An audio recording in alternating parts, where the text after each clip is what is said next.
Brynn Lawson's heart skipped a beat as she frantically searched for her presentation notes among the chaos of her bag. The annual Global Pharmaceutical Innovation Conference was hardly the place to appear disorganized, especially when she was representing her small research firm against industry giants. Time was ticking. Her presentation was scheduled to begin in 20 minutes, and the pressure was mounting with each passing second. The grand ballroom of the Chicago Meridian Hotel buzzed with activity as pharmaceutical executives, researchers, and investors networked over coffee and pastries. Brynn glanced nervously at the podium where she would soon stand. The thought of addressing hundreds of industry experts made her palms sweat, but she had worked too hard on her breakthrough research in autoimmune disease treatments to let nerves get the better of her. She took a deep breath and headed toward the refreshment table, hoping a glass of water might calm her racing heart. As she reached for a glass, she noticed a tall man in an impeccably tailored suit struggling with his presentation materials. Papers were slipping from his folder, his tablet was flashing error messages, and the look of sheer panic on his face was one she recognized all too well. Without thinking, Brynn stepped forward. "Need some help?"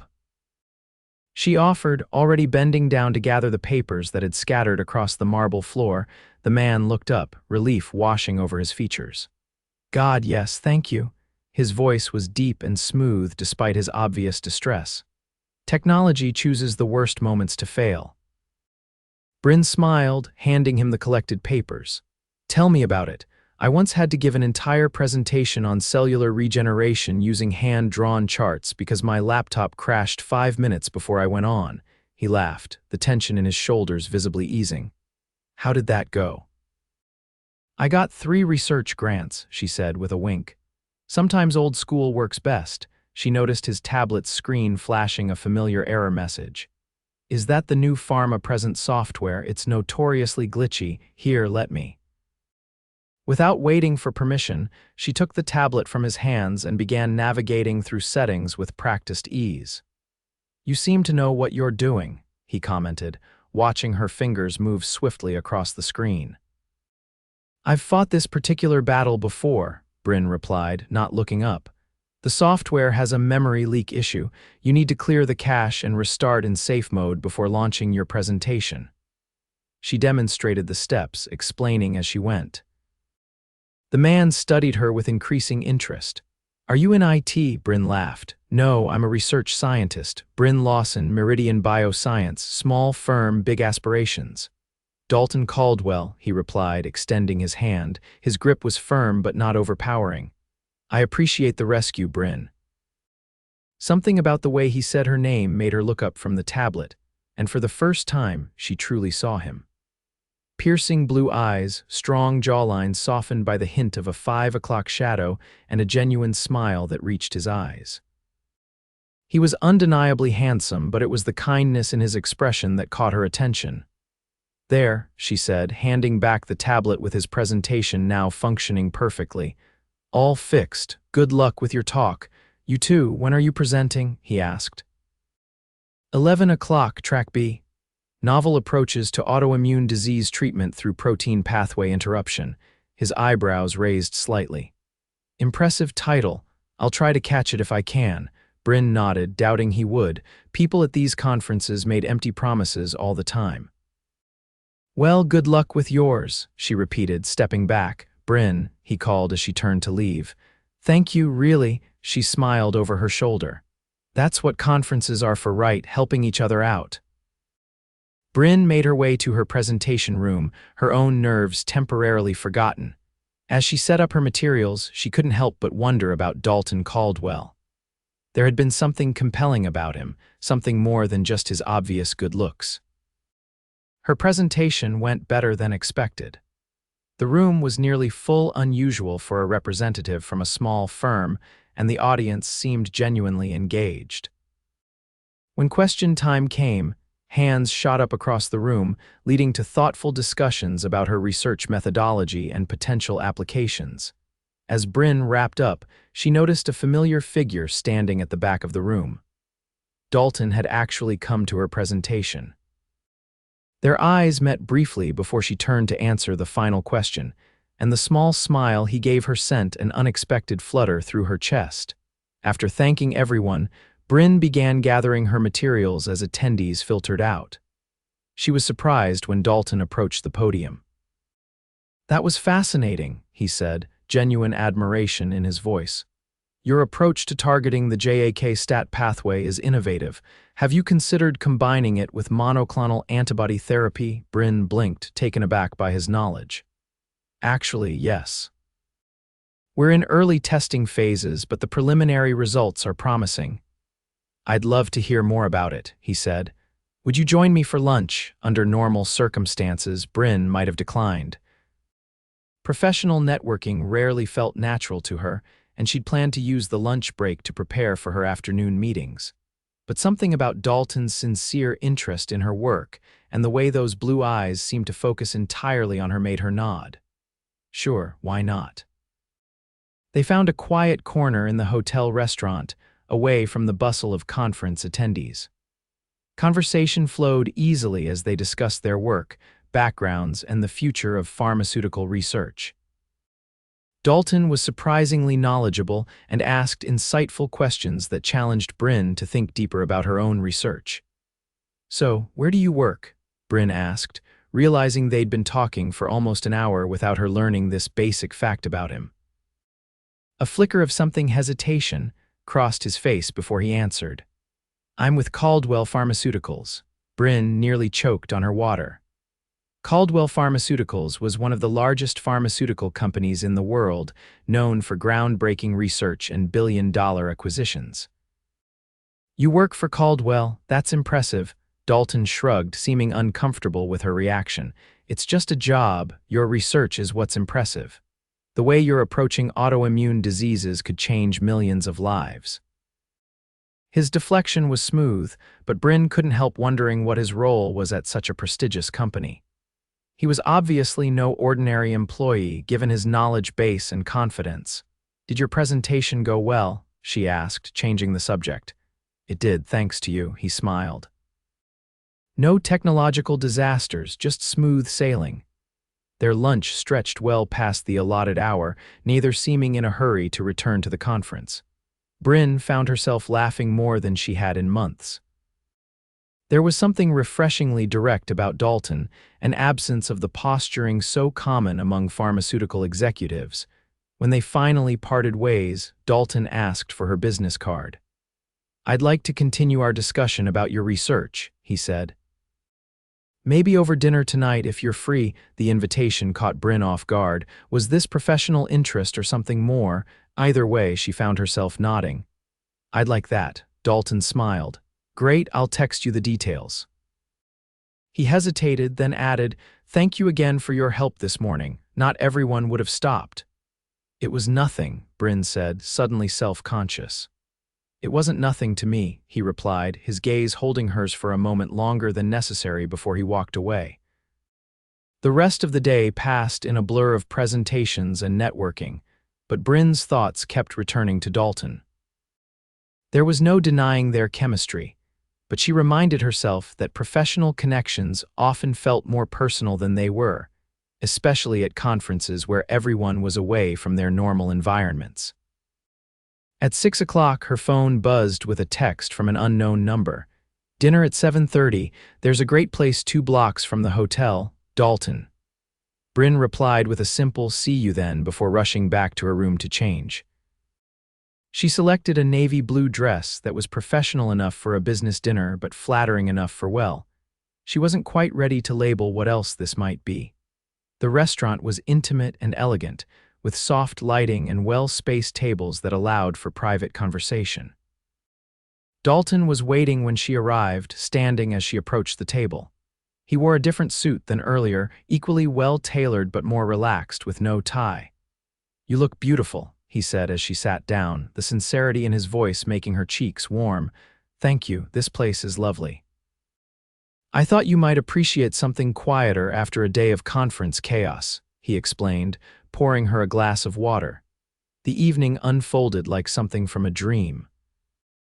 They ordered a bottle of wine and talked for hours, their conversation ranging from professional aspirations to personal stories. Brynn found herself sharing things she rarely discussed: her parents' early deaths, her struggle to secure funding for her research, her belief that pharmaceutical companies should prioritize patient outcomes over profits. "Sorry," she said after a particularly passionate speech about drug pricing. "I tend to get carried away on that topic." "Don't apologize," Dalton said, leaning forward. "Your passion is refreshing. Too many people in this industry have forgotten why we do this work in the first place." "And why do you do it?" Brynn asked, curious about what drove him. Dalton was quiet for a moment. "My sister had juvenile rheumatoid arthritis. I watched her struggle with pain, with medications that helped one problem but caused three more. I wanted to be part of creating better solutions." "Had?" Brynn asked gently. "She died when I was in college." "Complications from an experimental treatment." His expression clouded. "That's actually what pushed me into pharmaceuticals. I wanted to ensure other families had better options." Brynn reached across the table and squeezed his hand. "I'm so sorry, Dalton."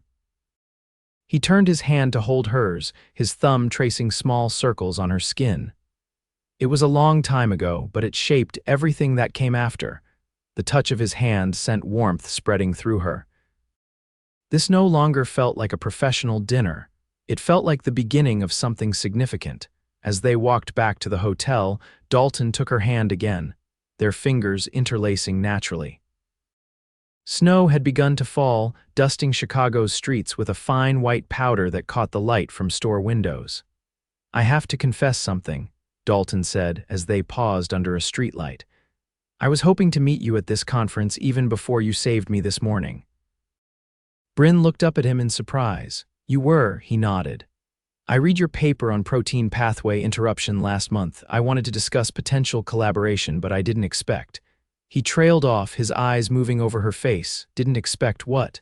Brynn prompted, her heart racing. "I didn't expect to feel this way," he said quietly. "Like I've known you much longer than a day." Before she could respond, snowflakes landed on her eyelashes, and Dalton reached up to gently brush them away. His touch lingered on her cheek, and then, with a question in his eyes that Brynn answered by leaning closer, he kissed her. It was a perfect kiss, tender but electric, cautious yet full of promise.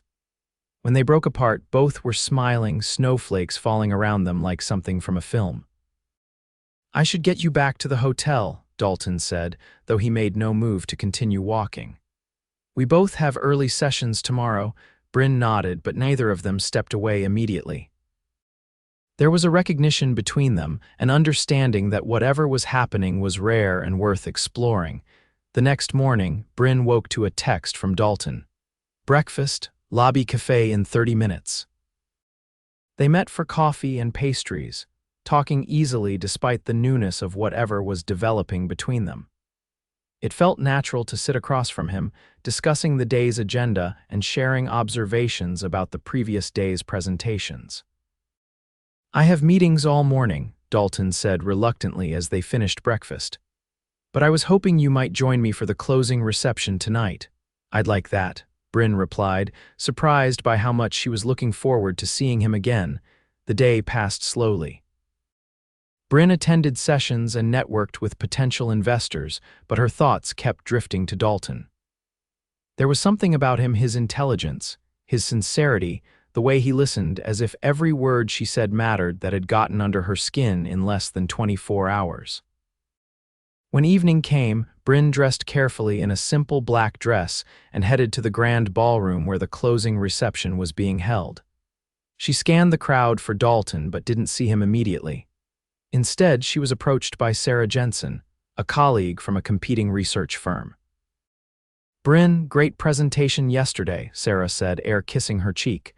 "But I hear you've been making other kinds of connections too." She raised an eyebrow suggestively. "What do you mean?" Brynn asked, confused. "You and Dalton Caldwell," Sarah said, as if it should be obvious. "Everyone's talking about it." "Everyone's talking about what exactly?" Brynn's confusion deepened. "Why would anyone care about her having dinner with another conference attendee?" Sarah laughed. "Oh, come on, Brynn. Dalton Caldwell, as in the CEO of Caldwell Pharmaceuticals." One of the youngest billionaires in the industry. That's quite a catch. Brynn felt the blood drain from her face. CEO, billionaire. Surely Sarah was mistaken. Dalton had said he worked at Caldwell Pharmaceuticals, but he'd never mentioned being the CEO, let alone the owner. I think you're confused, Brynn said, trying to keep her voice steady. Dalton and I just had dinner to discuss research collaboration. Sarah gave her a knowing look. If you say so, but that's not what it looked like when you two were kissing in the snow last night. Before Brynn could respond, she felt a presence behind her and turned to find Dalton standing there, a concerned expression on his face. He'd clearly overheard at least part of their conversation. Sarah, he nodded politely. Would you excuse us? Sarah smiled triumphantly. Of course. Nice seeing you both. She sauntered away, leaving an uncomfortable silence in her wake. We should talk, Dalton said quietly, guiding Brynn toward a less crowded corner of the ballroom. I can explain. Explain what? Brynn asked, her voice tight. That you're the CEO of Caldwell Pharmaceuticals, that you're apparently a billionaire. Were you ever going to mention these minor details? Dalton ran a hand through his hair, a gesture of frustration she'd already come to recognize. I was going to tell you tonight, I wanted a chance for you to know me as a person first, not as a position or a bank account, so you lied. I didn't lie, he countered. I do work at Caldwell Pharmaceuticals, I just didn't specify my role. A lie by omission is still a lie, Dalton. Brynn felt a mix of emotions: anger at being misled, embarrassment at not having recognized his name, and a strange sense of loss. The connection she'd felt with him had seemed so genuine. You're right, he admitted. I should have been upfront from the beginning. But Brynn, when you helped me yesterday, you had no idea who I was. Do you know how rare that is in my life? People are always helping Dalton Caldwell, CEO. No one ever just helps Dalton. She wanted to stay angry, but the vulnerability in his expression made it difficult. Why would that matter so much? Because it showed me who you are, he said simply. Someone who helps others because it's the right thing to do, not because of what they might gain from it. Brynn crossed her arms. That doesn't excuse the deception. No, it doesn't, he agreed, and I'm sorry. But everything else, everything we talked about, everything I shared about my sister, about what drives me, that was all real. I haven't been that honest with anyone in years. She studied his face, looking for signs that this too was manipulation. All she saw was sincerity and a plea for understanding. I need some time to process this, she said finally. It's a lot to take in, Dalton nodded, disappointment evident in his eyes. I understand. For what it's worth, meeting you has been the highlight of this conference, of this entire year, actually. He reached into his pocket and pulled out a business card. My personal number is on the back. If you decide you want to talk more about anything, I hope you'll use it. Brynn took the card silently, slipping it into her purse. Good night, Brynn, he said softly before walking away, leaving her alone with her thoughts. The reception continued around her, but Brynn found it hard to focus on networking. After making a few obligatory rounds, she excused herself and returned to her hotel room. She kicked off her heels and sat on the edge of the bed, pulling out Dalton's card. CEO and founder, it read in elegant script beneath his name. The personal number was handwritten on the back. She thought about their conversations, the way he'd listened to her ideas with genuine interest, how he'd shared personal pain and professional insights without condescension. Had any of that been real? Or was it all part of some game wealthy men played? Her phone buzzed with a text from an unknown number. I apologize again for not being fully honest. Whatever you decide about me, please don't let it affect your view of your own brilliant work. I meant everything I said about your research. Dalton, Brynn stared at the message, conflicted. Part of her wanted to delete it and forget she'd ever met Dalton Caldwell. Another part, a larger part than she wanted to admit, wanted to believe in the connection they'd shared. She didn't respond that night or the next morning as she packed to leave Chicago. The conference was over, and with it, whatever brief fantasy she'd entertained about Dalton. Real life was waiting back in Boston, her small lab, her dedicated team, their perpetual struggle for funding. As Brynn checked out of the hotel, the receptionist handed her an envelope. This was left for you, Miss Lawson. Inside was a handwritten note. Brynn, I understand if you want nothing more to do with me, but before you make that decision, I'd like to show you something important. If you're willing, I'll be in the lobby at 11 a.m. If not, I wish you all the success your brilliant mind deserves. Sincerely, Dalton. Brynn checked her watch. It was 10:45. She had a flight at 3 p.m., plenty of time to hear what Dalton had to say before heading to the airport. Against her better judgment, she decided to meet him. Dalton was waiting by the grand fireplace, dressed more casually than she'd seen him before in jeans and a sweater. He looked up as she approached, relief washing over his features. "You came," he said, standing. "Thank you." "I have an hour before I need to leave for the airport," Brynn said, keeping her tone businesslike.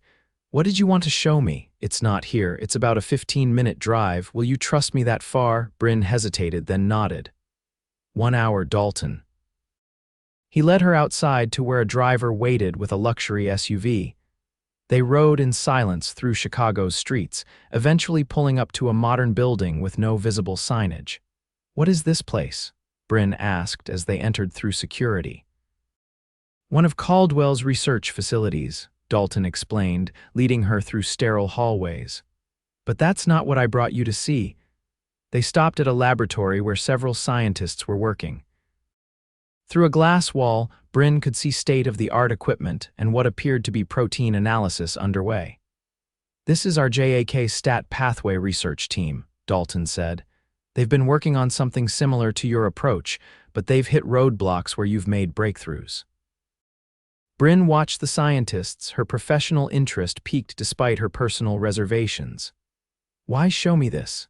"Because I want to propose a genuine collaboration," he said. "Not an acquisition, not buying you out, but a true partnership between your lab and Caldwell. Your innovation combined with our resources." "Is this because we kissed?" Brynn asked bluntly. "Because I don't mix business with pleasure." Dalton shook his head. "I read your research paper 3 months ago. I came to your presentation because I recognized its potential. Meeting you, connecting with you, that was unexpected. But this proposal is about the science, about what we could accomplish together." He handed her a folder containing a detailed collaboration proposal. The terms were generous funding for her lab, protection of her intellectual property, shared credit on all developments. "Why not just acquire my company?" Brynn asked, suspicious of such favorable terms. "That's what Caldwell usually does." "Because that's not what your research needs," Dalton replied. "It needs your continued leadership and vision, and because—" He hesitated. "Because I want to know you better, Brynn, not as someone I've bought, but as an equal partner." There was sincerity in his eyes that was hard to dismiss. "I'll need to review this with my team and our lawyers," she said, tucking the folder into her bag. "Of course, take all the time you need." As they walked back toward the exit, Brynn couldn't help asking, "Why didn't you tell me who you were from the beginning?" Dalton stopped walking, turning to face her fully. "Because for once, I wanted someone to see me, not my company or my bank account. When you helped me with my presentation, you did it without agenda or expectation. Do you know how rare that is in my world?" Brynn considered his words. She could understand the loneliness of his position, the constant questioning of others' motives. "I get that," she admitted, "but relationships, professional or personal, need honesty to work." "You're right," he agreed, "and I promise you complete honesty from now on if you'll give me that chance." They had reached the SUV and Brynn knew she needed to get to the airport. "I'll think about the collaboration," she said. "As for the rest, I don't know, Dalton, this is complicated." "Life usually is," he replied with a small smile, "but sometimes the complicated things are worth figuring out." The driver took them back to the hotel where Brynn's luggage was waiting. As she prepared to leave for the airport, Dalton handed her one last thing, a small box wrapped in simple blue paper. "What's this?" she asked. "Just a reminder of how we met," he said. "Open it when you get home." Brynn tucked the gift into her purse and extended her hand formally. "Thank you for the tour and the proposal. I'll be in touch about the collaboration." Instead of shaking her hand, Dalton gently took it in both of his. "I hope you'll be in touch about more than just business, Brynn. What happened between us wasn't in my plans, but it meant something to me." The intensity in his eyes made her breath catch. "I need time," she said honestly. "I understand. Safe travels." On the flight home, Brynn found herself torn between professional excitement about the collaboration opportunity and personal confusion about Dalton himself. She opened his gift somewhere over Pennsylvania, a small, elegant thumb drive in the shape of a key. Attached was a note: "For when technology fails you again, this one won't crash before an important presentation." The thoughtfulness of the gift, referencing their first conversation, brought a smile to her face despite her reservations. Back in Boston, Brynn threw herself into work, discussing Caldwell's proposal with her team. Everyone was excited about the potential partnership, though some expressed concerns about maintaining their independence. A week passed without Brynn contacting Dalton, though she thought about him daily. Her anger over his omission had faded, replaced by a more complex understanding of his situation. Still, she hesitated to reach out, unsure of what she wanted. The decision was made for her when her lab's primary funding source unexpectedly pulled out, citing restructuring. Suddenly, Brynn's research was in jeopardy, along with the jobs of her entire team. After an emergency meeting with her partners, Brynn finally called the number on the back of Dalton's card. He answered on the second ring. "Brynn," he said, her name a mixture of surprise and pleasure in his voice. "Hi, Dalton," she replied, suddenly nervous. "I've been reviewing your collaboration proposal, and we're interested in moving forward but with a few modifications to the terms." "Of course," he said. "I can have my team contact yours to work out the details." "Actually," Brynn said, gathering her courage, "I was hoping we could discuss it in person. I'll be in New York next week for a conference." There was a pause, then Dalton said, "I'll clear my schedule, just tell me when and where." The following week, they met at a quiet restaurant near Central Park. Business discussion quickly gave way to more personal conversation, and Brynn found herself once again drawn to Dalton's intelligence and sincerity. This time, knowing who he was from the start, she could appreciate his attempts to live normally despite his extraordinary circumstances. "I'm sorry I didn't call sooner," Brynn admitted over dessert. "I needed to be sure that any decision I made about the collaboration was based on what's best for our research, not on personal factors." "And now?" Dalton asked, his eyes searching hers. "Now I think both the professional and personal possibilities are worth exploring further," she said with a small smile. What began that evening in New York evolved over the following months into both a successful business partnership and a deepening personal relationship. Dalton visited Boston regularly, integrating himself into Brynn's world rather than expecting her to adapt to his. They kept their professional interactions strictly separate from their personal ones, building trust in both arenas. 6 months after the Chicago conference, their research collaboration produced its first major breakthrough, a treatment protocol that showed remarkable results in early trials. As they celebrated in Brynn's lab with her team, Dalton pulled her aside. "Do you remember when we first met?" he asked. "How you rescued me from technological embarrassment," Brynn laughed. "Of course, you looked so panicked." "I was," he admitted. "But not just because of the presentation. I'd seen you the day before, listened to you challenge a speaker about patient accessibility, and I was already intrigued. When you helped me, I knew you were special." "You never told me that," Brynn said, surprised. "There's something else I haven't told you," Dalton said, suddenly serious. "I've never believed in fate or destiny. I've built my company and my life on calculated decisions and strategic planning. But meeting you, falling in love with you, that wasn't calculated. It was the best unexpected thing that's ever happened to me." Brynn's heart skipped at his words. "You love me?" They had been dating for months, but neither had said those words yet. "Completely," he confirmed. "And I know it's soon, and we have work to do and research to complete, but I also know that I want to build a life with you, Brynn. A life where we create solutions together, where we challenge each other, where we remember what matters beyond balance sheets and laboratory results." Tears pricked at Brynn's eyes. "I love you too," she whispered. "Despite your terrible first impression with that tablet," Dalton laughed, pulling her close. "So you'll consider a future with this technologically challenged billionaire?" "I'm considering a future with Dalton," Brynn corrected him, rising on tiptoes to kiss him. The man who listens, who cares about making real change in patients' lives, who sees me for exactly who I am. The rest is just details. 1 year after their fateful meeting, Brynn and Dalton stood together at the same pharmaceutical conference where they'd met, this time presenting jointly on their breakthrough treatment. As they fielded questions from the audience, Brynn caught Dalton watching her with unmistakable pride and love, and she knew that the embarrassment she'd saved him from had led to the greatest collaboration of her life in the laboratory and in love. That evening, as they walked through snowy Chicago streets just as they had a year before, Dalton stopped under the same streetlight where they'd shared their first kiss. He took both her hands in his, and before he could speak, Brynn smiled. "Yes," she said simply. Dalton blinked in surprise. "I haven't asked anything yet, but you're going to," she replied confidently. "And the answer is yes." Laughing, Dalton knelt anyway, pulling out a ring that sparkled in the streetlight. "Brynn Lawson, will you marry me? Will you continue being the brilliant mind that challenges me, the compassionate heart that grounds me, and the partner who sees past everything else to who I really am?"